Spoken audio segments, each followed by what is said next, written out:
This episode of The Rest is Football is brought to you by Saily, keeping you connected wherever you are in the world. Now, lads, have you ever had one of those moments when you're away and you feel you've missed the big news that everyone is talking about? Playing golf in the Algarve in the summer, enjoying the sun, but you can't keep up with the latest transfer news. You're refreshing your phone, and all you get is that dreaded spinning loading wheel. You'll need to know where Isak is going now, won't you, Al? I mean, he's definitely going to be rumoured to go so in the summer. So many different options. You know what I mean? There's going to be breaking news, live scores. Saily have got you covered. And roaming fees? Not with Saily. You stay online, secure and in the loop all season long. You can download Saily in your app store and use our code RESTISFOOTBALL at checkout to get an exclusive 15% off your first purchase, or just hit the link in the episode description box.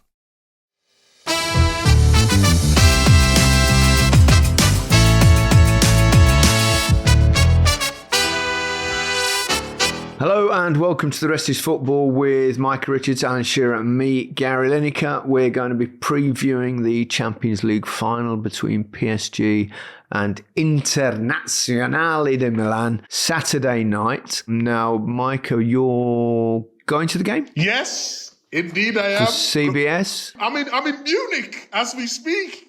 Lovely scenery. You're not in Munich as you see. We can see you're at home because see, just to explain to everyone there, we were just trying to work out when Micah was going, and we're recording this earlier in the week. that went down well. You said I was there, so I had to pretend I'm at home. I'm in boring Harrogate. You will be there by the time this episode is released, Mike. We know what you meant. We know what you meant. So yes, I'm going to Munich on Thursday, and I'll be there by the time this ep goes out. And I can't wait because Allianz Arena. Oh my word! We talk about atmospheres. It is absolutely brilliant. My record there is not great. Lost every time, and the only time we won is when I got injured after 20 minutes. We was losing 1 or 2-0, and we end up winning 3-2. So, what, after they took you off? It's the hardest game of my life. You know when you got an injury and you're actually happy that you're coming off because the pace was just too quick for me. Up against Robin and Ribéry, just wasn't fair. Wasn't fair. They were good. Hope you don't get taken off 20 minutes into the show by CBS. As long as I still get paid, I don't care. Where will you be watching it, Al? I'll be at home, guys. I'll just watch it at home because Amazon only do the Tuesday night, so unfortunately we don't get to do the final. So, I'll just be watching at home. I'm going to be struggling to watch it. I mean, what kind of producer of the country's leading podcast organises his wedding on the day of the Champions League final? Harry! It's an actual fine, that. Ain't you better than that? He says, we'll get a screen, we'll try and watch it. I went, it's probably not a good way to start your marriage. But I'll definitely be watching it on some way. I'll be watching the game in the evening. But start as you aim to go on, Harry. Get a telly. Get the football on. I'll be watching out, don't worry. Put your foot down straight away. I'll have it on. Good stuff. But I think it's a tough one to call. I mean, they always are, obviously, Champions League finals because you've got two teams that, by the very nature of them making it there, PSG have romped home, as they usually do in Liga. Inter narrowly missed out, of course, to Napoli. They stuttered a bit over the final few weeks. And interesting, I suppose, tactically, Mike, there's a real difference in these two teams. Inter play with this fluid sort of formation where they have three at the back, but when they're in a low block, they defend real deep with Dumfries and DeMarco, but then on transition, they all go. They've been a little bit different in terms of previous seasons. They've been really good defensively, like as a unit, and then score a lot of goals as well. this time round, they've been conceding too many goals. I think if you look at the game against Bayern... Only in the last 3 games, yes, though. Exactly that. But what you will see in the game, Bastoni, who plays centre-half, Bisek, if he plays, and Icherby as well. So they're 3 centre-halves. It's crazy how they do it. So when they are pressing the ball, they just go all the way in. They don't care what's behind them. They say to the players behind them, you've got to be in the right position. But if they engage and get the ball back, then they go. So they'll play it to the wing-backs, who will go high and wide. Then you'll see Icherby and Bastoni in the box. Martinez comes a little bit deeper, and then Thuram fills in the gaps. It's a real weird... Like, when you're watching me, it's like, how come your centre-back's there and your striker's there and your winger's over there? But when they get it right, it really does work for them. They really have got so many different ways of playing. Inzaghi's a real good coach. He got to the final a couple of seasons ago against City when they lost. It could have went either way. I don't remember in the game Lukaku had a really big chance. But in terms of what they do tactically, they can adapt to what the game needs. But the problem they have, PSG's fullbacks will push them all the way back. So I'm intrigued to see how that battle goes, especially in the wide areas in the game. You'd have watched both teams, Alan, doing co-coms, and you always get a different feel and a sense of things when you're actually at a game. Which of those two sides has impressed you most? Both. I mean, I was just looking at PSG. I mean, they have to be thankful for the new format, PSG, because they had a dreadful start to the campaign. I think they'd only won one of their first 5 games. They'd only scored 3 goals in their first 5 games.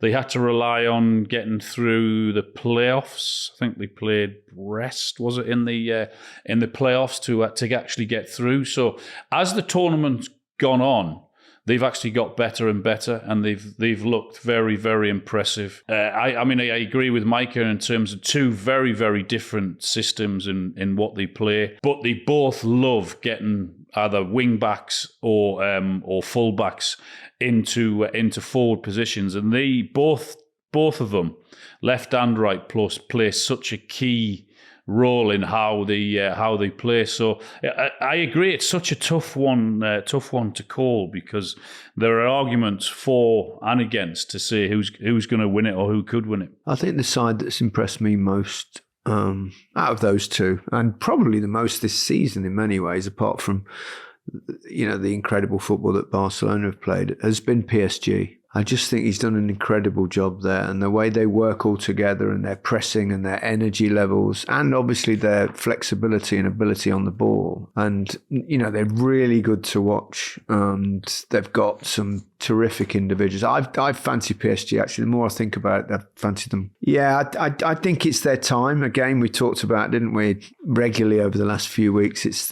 the season for the teams that have not won it before or waited a long time to win a trophy. And PSG obviously have never won the Champions League. So I think this might be their time. But in finals, it's so hard to predict finals because, one team, if you're off it slightly, if it's a bit too much for the occasion for maybe more than 1 or 2 of your players, then you're in trouble. So, but I'm looking forward to it. I think the actual difference in styles will be quite interesting to watch on the game. So they're not the sort of teams that will just cancel each other out. I don't see that happening, which you do sometimes in finals, and they can be a bit dull. So, and Inter, it's weird if you see the progression in the Champions League of Inter. That their first 1, 2, 3, 4, 5, 6, 7 games were all, they pretty much kept clean sheets in all but 1, and so they were very tight at the back. Yet once you get to the latter stages of the competition, they're high scoring games. But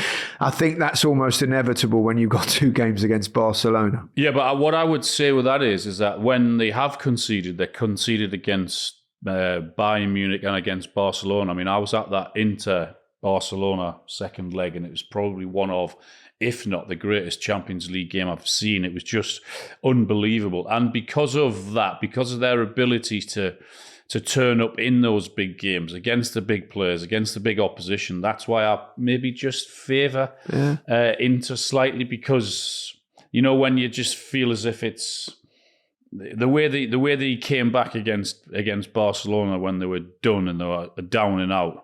That's the only reason why I just say it might be their time. Okay, let's talk about some of the individuals after we take a short break.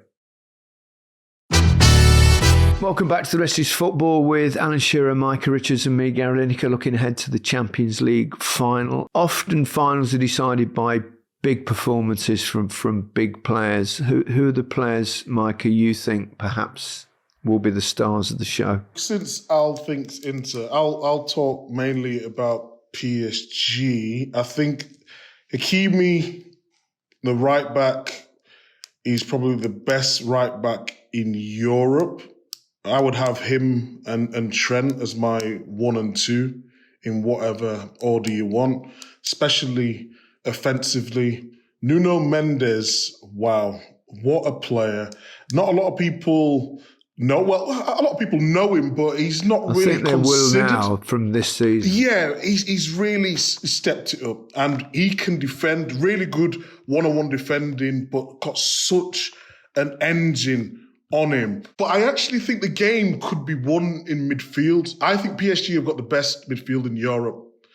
João Neves, Vitinha, and Fabian Ruiz. Wow, the rotation. Not necessarily household names in the rest of Europe. I mean, we know, obviously, we watch a hell of a lot of football, but if compared with perhaps some of the teams in Europe, but I know exactly what you mean. The way they work together is incredible. They can press when they need to. They keep the ball very well. Vitinha will drop a little bit deeper at times and dictate play.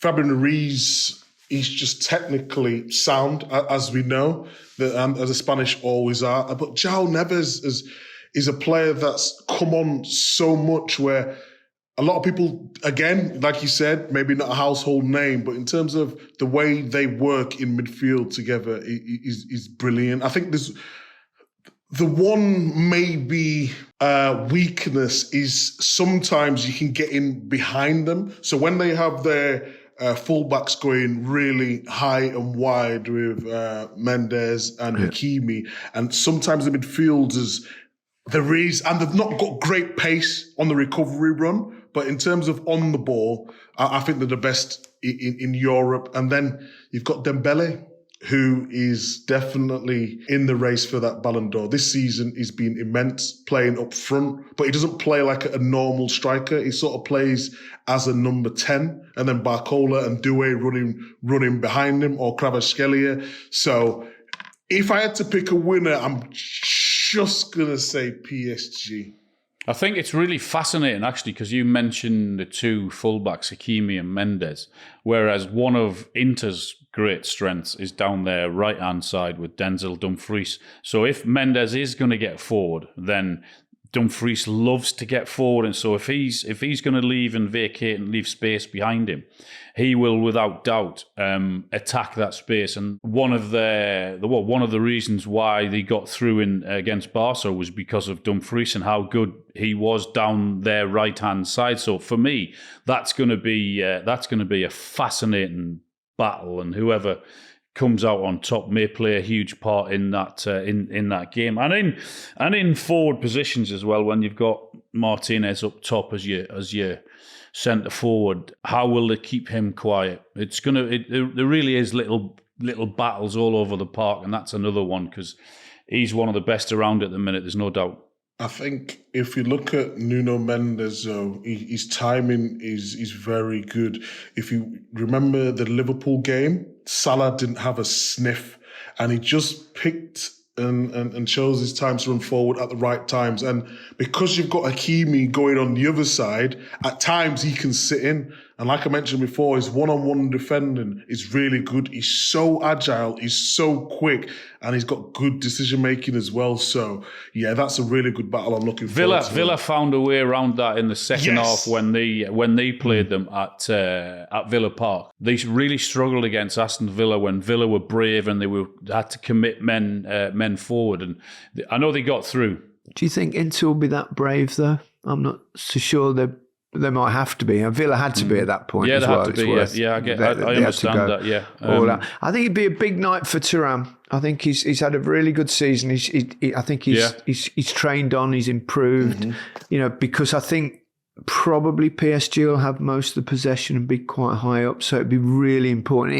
He is very good at holding the ball up, buying time, which I thought he did particularly well in the games in the semi-finals when they played against Barcelona, because obviously it's so difficult against them. I thought they handled that quite well. I mean, I know they conceded the goals, but in terms of Barcelona, be very similar to what PSG are going to do. They're going to want to dominate the ball like Barca did in that semi-final. But I thought they did all right in the way they handled it on the transition when they won the ball. And I think that's where they can win the game. One of the key figures, obviously, in PSG getting this far has been their goalkeeper, Donnarumma. Yeah. And obviously he's an Italian playing against an Italian team. So, I mean, what a number of performances we've seen from him in this competition. So even if they get through against PSG, you've still got one big boy to get past. Well, Arsenal, he was brilliant against Arsenal, wasn't he? Was it the Odegaard save? Odegaard save. That was an incredible save. Yeah, through so many bodies, hit really hard, low in the corner. I mean, for a giant to get down that quickly and was so agile. Well, Arsenal, if you remember, battered them earlier part of that game, and it was for those 2 or 3 great saves that he kept them in the game. I can't wait for it. Wait for it, because we saw the Europa League final and the quality in that game wasn't great at all. But Champions League this season has been a different level. I think the semis and the quarters have really been... Yeah. You watch those games and you think this is high-level football. So I hope we don't get a boring, cagey, which finals normally are. Yeah, there's always a bit of fear. But we've got so many good players on show, Yeah, and if Donnarumma had another, say, amazing game and maybe he was the key figure, is it possible that we get a goalkeeper as the winner of the Ballon d'Or? Ooh, it's not a bad shout. It's not a bad shout. I think it's a terrible shout. I don't like goalkeepers. They always get in the way. They get in the way of your goal scorers. So you two are going for PSG, are you? I'm going PSG. Yeah, I think it's their turn. I kept saying it. That's why I tipped Crystal Palace. And after what happened with your mob, and now we've seen Tottenham do it for the first time in 17 years to win any kind of trophy. So I've got a feeling it's that season. Micah? I think the game is 50-50. We do brackets on CBS. So basically you predict who's going to get to the final. I didn't predict PSG was going to get to the final, but I predicted Inter because of their defensive record in previous seasons. But I think they are leaking too many goals. And I think PSG can exploit that with the form that the top players are in. So I think it's going to come down to a Dembele moment or a Hakimi or even Nuno Mendes. I think Kvaratskhelia is going to start. Kvaratskhelia, yeah. So, I'm going just PSG, a magic moment. Well, I'm going to go against you two, and I'm going to go Inter Milan, because the way they have managed to find a way to get through that semi-final, that impressed me most. So I'm going to go for a Lautaro Martinez winner and Inter Milan to win. I'm going 2-0 PSG. Ooh. There you go. 1-0 PSG. 1-0 PSG. 3-2. Ooh. 3-2 Lautaro Martinez. Winner. You're going for full details recently, aren't you? You're going, I like that. That's it for this episode of The Rest is Football. We'll obviously be back after the weekend to discuss who wins the Champions League. So for now, goodbye from me. Goodbye from me. Goodbye from me. Have a great weekend.